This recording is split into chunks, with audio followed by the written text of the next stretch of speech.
Live like royalty in Mexico for just $1,000 a month. Those enticing YouTube promises no longer match reality. There is a massive gap between the ultra trip narrative pushed and the facts. And this is another sugar-coated live your dream in Mexico video because those YouTube promises of a cheap luxury paradise no longer match reality. If you're considering a move to Mexico, these are the 12 lies you need to know about. Hey expats, I'm Marco Sison with Nomadic Fire with another fact-filled video guide to living your best life abroad. We bring you the best updated intelligence on expat life in different cities and countries overseas. With us, you get the unique perspective of having one source to compare, contrast, and catch life in the best retirement hotspots around the world. We've all seen those YouTube titles promising a life of luxury south of the border for what amounts to pocket change in many US cities. But let me tell you what's really going on the ground. Those budget breakdowns are seriously outdated, out of context, or cherry-picked from the cheapest neighborhoods in Mexico. The reality is that in popular neighborhoods in expat destinations like Mexico City, Puerto Vallarta, or San Miguel de Allende, costs have skyrocketed in recent years.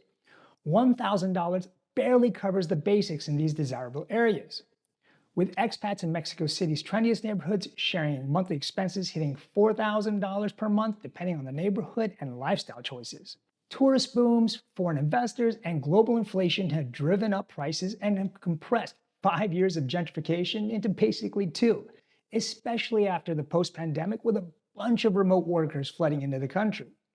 Now, a $1,500 budget can still work in less touristy regions. You can see our budget breakdown of Merida over here. But for most expat hotspots, you're looking at a minimum of $2,500 to $3,000 per month for a comfortable lifestyle that those YouTube videos promised. While the peso's recent weakness gives dollar earners about a 20% more purchasing power, Mexico is still unlikely to return to the ultra-cheap economic levels of 5 or 10 years ago. The days of luxury living on $1,000 a month in Mexico City, let's face it, are just over. And here's your first insider tip. If you're expecting Mexico to be cheaper than the US, the truth is it might. If you're from an expensive city in the US, like LA, San Francisco, or New York, and then you move to one of the smaller towns in Mexico, then yes, your prices will really improve. But if you're from a cheap city in the US, say somewhere in the Midwest or in the cheaper parts of the South, and then you move to a high-cost city in Mexico like CDMX, San Miguel, or another expat hotspot, your quality of life may improve, your budget will likely go up or may not change. Good news is, there's other reasons besides cost to move to Mexico. Now, let's break down the lies told of another very popular one, healthcare. It's no secret that healthcare in the US is ridiculously expensive, and it's just gonna get worse. Many older Americans, like this guy, see Mexico as an escape hatch to avoid the soaring US medical costs. In fact, Mexico is the second most popular destination for medical tourism globally. But Mexico's healthcare system isn't the simple bargain many read about. While you certainly will find more affordable healthcare than in the US, there are some key details between the public and private systems in this country that can bite you. Let's talk about IMSS. That's Mexico's affordable public healthcare system. IMSS costs depend on your age, but most expats under 60 can apply for local medical coverage for about 13,700 pesos, which is roughly $660 USD, and that's an annual cost. Additionally, the care here is top-notch, with many hospitals being recognized as best in the world. Now that all sounds great, right? But not all expats can be covered. One, you need to be a legal resident. So those snowbirds who kind of fly into Mexico and only live part-time without a resident visa, you're not going to be able to access the system. 2, most pre-existing conditions are not covered. If you come to Mexico with a chronic condition like diabetes, maybe a jacked up knee or a bum heart, IMSS is not going to help you out. But affordability isn't the whole story. Public healthcare requires fluency in Spanish because most staff don't speak English. Now, imagine navigating a medical emergency without a translator. For most expats, this means hiring help or relying on bilingual friends. Where you live in the country matters too. While most major cities have world-class facilities, rural towns may only have very limited clinics, and it's going to force many expats to travel hours to get quality care. Many expats end up spending about $3,000 to $5,000 annual for comprehensive private insurance. And it's an expense rarely ever mentioned in those $1,000 a month budget videos. And here's another insider tip. As a 51-year-old male, I'm currently paying roughly $100 a month for comprehensive health insurance, and that's worldwide coverage. You can get free quotes for similar coverage using this link over here. It's the company that I use. And drop a comment below if you want a dedicated video breaking down health insurance options for expats in Mexico. And beyond those unexpected healthcare costs, there is another financial reality that can slowly drain your budget here in Mexico. Have you ever noticed a local paying less than you for the exact same item? The phenomenon has a name. It's called the Gringo Tax, and it affects nearly every foreigner in Mexico at some point. The reality is, many vendors automatically increase prices when they hear you speaking English. Think of it kind of as a surcharge for being a foreigner with their assumption that you have deeper pockets. In tourist hotspots, this discrepancy can mean significant, with expats sometimes paying considerably more than locals for identical goods and services. And this isn't just limited to kind of tourist trinkets either. It happens with everyday essentials. I mean, things like haircuts, car repairs, and especially housing. I covered strategies to avoid the Gringo tax in my Mexico rentals video. You can watch that video for some practical tips. There are links over here. While avoiding the Gringo tax can be frustrating, it pales into comparison to what many consider is the biggest concern about life here in Mexico. Let's tackle the elephant in the room: safety. It's a topic that generates heated debates, polarizing views, and often leaves potential expats confused about what to believe. Have you noticed how expats who've lived in Mexico for years have drastically different perspectives on safety than what the media would have you believe? The truth about safety in Mexico lies somewhere between the terrifying news headlines and that rosy picture sometimes painted by long-term expats. Among residents here, you'll frequently get the, you'll more likely experience violent crime in the United States, yet on the surface, the statistics don't back that up. But you need to go deeper than those little countrywide statistics. Just like you can't compare crime rates in Atlanta with Billings and say, oh, the US is too dangerous. You can't look at crime rates in Tijuana and say Merida is dangerous. In fact, the US State Department only flags 6 out of 31 states as a do not travel, and many expat destinations like Querétaro, Mexico City, Merida, and Oaxaca are all in safe states and are statistically safer than Dallas or Denver. So use common sense, skip the flashy jewelry, be aware of your surroundings after dark, and most importantly, become a part of your local community. When locals know you, they often look out for you, providing both practical protection and medical advice about which areas to avoid and when. Those community connections you're building might come with an unexpected expiration date. Mexico's immigration officials are quietly rewriting the playbook that thousands of expats have relied on for years. And that's the casual border run strategy for resetting tourist visas, and that window is rapidly closing.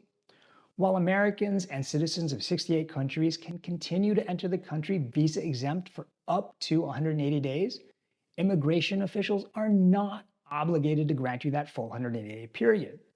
Now, they've started scrutinizing the frequency and your length of trips, and they're cracking down on people living on tourist visas instead of applying for Mexican residency. And the scale is staggering. The US State Department estimates there are 1.6 million US citizens living here in Mexico, but only an estimated 100,000 have a legal residency card. And the consequences are already hitting unprepared expats pretty hard. Instead of getting the expected 180-day stamp, sometimes visitors are only getting 90, 45, and sometimes as low as 30 days on their tourist permits. Imagine planning your life around 6 months of time, only to discover at immigration that you only have 1 month to either leave or sort out proper documentation. So don't rely on outdated advice about visa runs. A temporary residence card only costs about $330 US, and it's a small price to pay for peace of mind and access to benefits like Mexico's public health care. And point number 6. And if you want more tips like these, join our Expat Insights Facebook group for your insider's guide to living abroad. Our community is where you connect, share, and discuss real expat life overseas. No clickbait videos or filtered Instagram posts here, just unbiased truth from people who made the leap. Click below to join, because life's too short to wonder, what if? Ever heard of someone saying they're moving to Mexico because I love Mexican food? Well, Living here can change everything you know about what authentic Mexican food really is.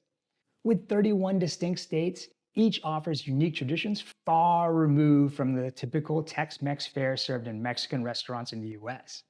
From Oaxaca's complex moles to the Yucatan's citrus marinade cochinita pibills or San Miguel de Allende's slow-cooked barbacoa, authentic Mexican cuisine is incredibly diverse. Your turn. What's your favorite Mexican dish, either from your home country or something you've tried here in Mexico? Let me know in the comments.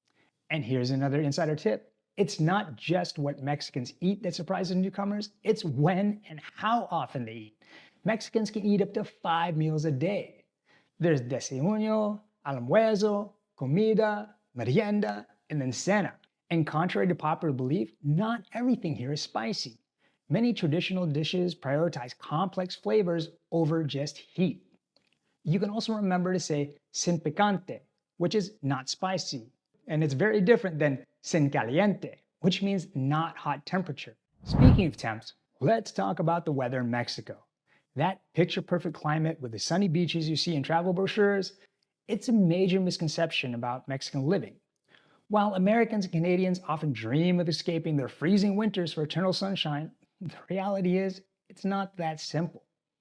In coastal regions like the Yucatan, summer months bring brutal heat and humidity that can feel suffocating. Meridor heat waves can last several weeks straight with 100 degrees Fahrenheit and like 80% humidity. Expats call this living in hell. And I'm no stranger to heat. I was born on a tropical island. I've lived in Morocco, Thailand, Egypt, all kinds of places that are known to be hot. But it's nothing like what I felt living here in Mexico. After peak heat comes the hurricanes, storms, and rain. And I mean lots and lots of rain. Our house flooded frequently during the rainy season, which made life miserable. I always recommend renting at least 6 months before choosing a permanent location. This gives you a chance to experience the full range of seasonal weather, from rainy season and flooding to the winter chills or even the summer sweltering heat, before you make a permanent commitment. The big influx of foreigners into Mexican communities has created complex social and economic ripples that many aspiring expats really don't consider. In popular destinations, foreign money transforms entire neighborhoods. Local businesses and multi-generation families are displaced by upscale coffee shops and yoga studios catering to English-speaking newcomers with deeper pockets. This gentrification has not gone unnoticed. While most Mexicans remain welcoming, there have been protest signs, heated social media discussions, negative media coverage, and even protests revealing a growing frustration. This transformation isn't just economic, it's also cultural.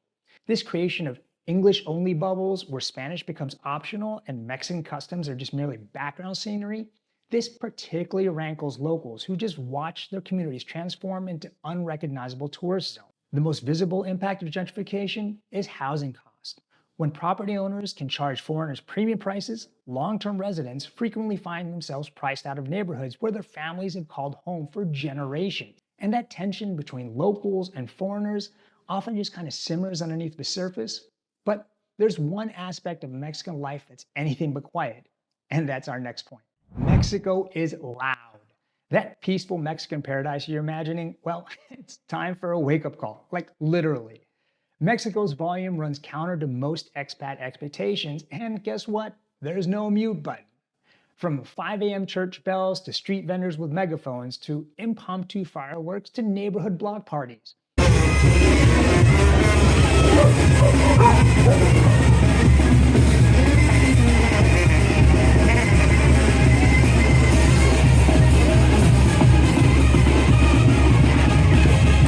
Noise isn't just an occasional disruption, it's deeply woven into the Mexican cultural fabric. Expat life here comes with numerous festivals, celebrations, and fiestas and parades that celebrate right outside your door for several days straight. And that cultural divide runs deeper than decibels. What Mexicans label as noise pollution represents the joyful sounds of community life to locals, who often respond to complaints with puzzled looks and gentle reminders that it's up to us as guests here to adapt, not the other way around.